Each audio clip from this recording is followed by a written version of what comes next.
$15 donation. We didn't ask for money from anybody else.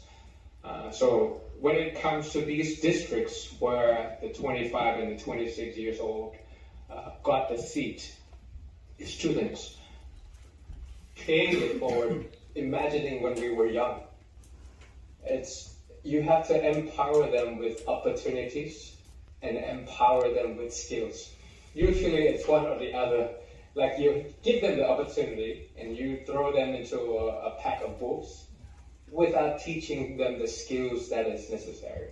Some of the time, you're empowering them the skills. They have the skills of artificial intelligence and big data crunching and things like that, but you don't give them the opportunities. As a mid-age, at the age of 44, I want to pay it forward, and I don't want the younger generation to have to go through what I had to go through. So I'm giving them both the opportunities, and I understand that I have to develop the skills that they needed to become a good member of parliament at 25, where credibility is at risk. They'll ask you, you're 25 years old, what do you know about politics? What do you know about this region? But you got to give them the skills too. And regardless of where you are, it's three skills: analysis, communication, and upward management. In a nutshell, analyze is ability to use logic to gather information, analyze it. Communication is obviously, explaining what's inside your head, how you slice and dice problems into sizable chunks and you explain it to the people.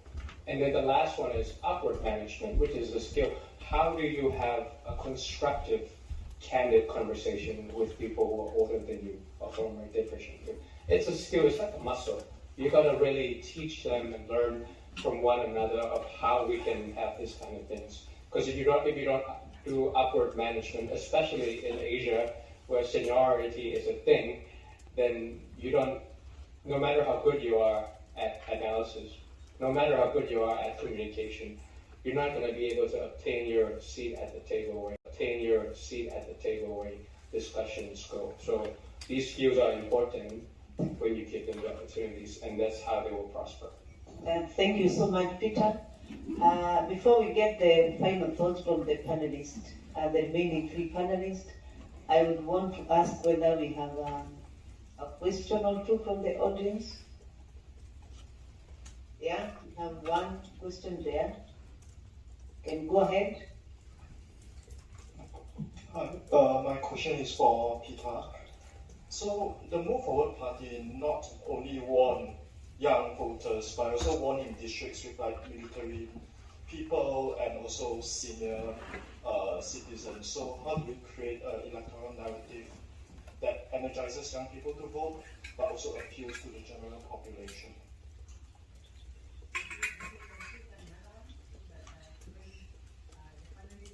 Finally, when the panelists answer, we are coming to conclude. Any other question from the audience?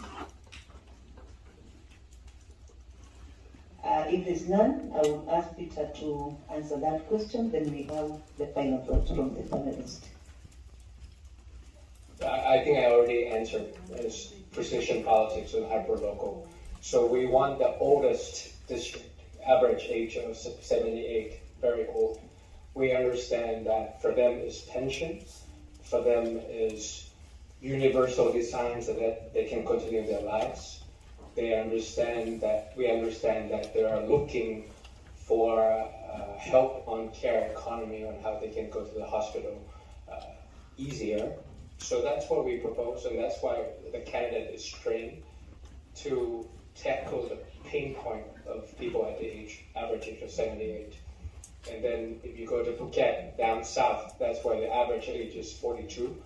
It's a different pain point, and we have a candidate that goes exactly to that. Thank you very much. I know the question has been elaborately answered. I come to you with probably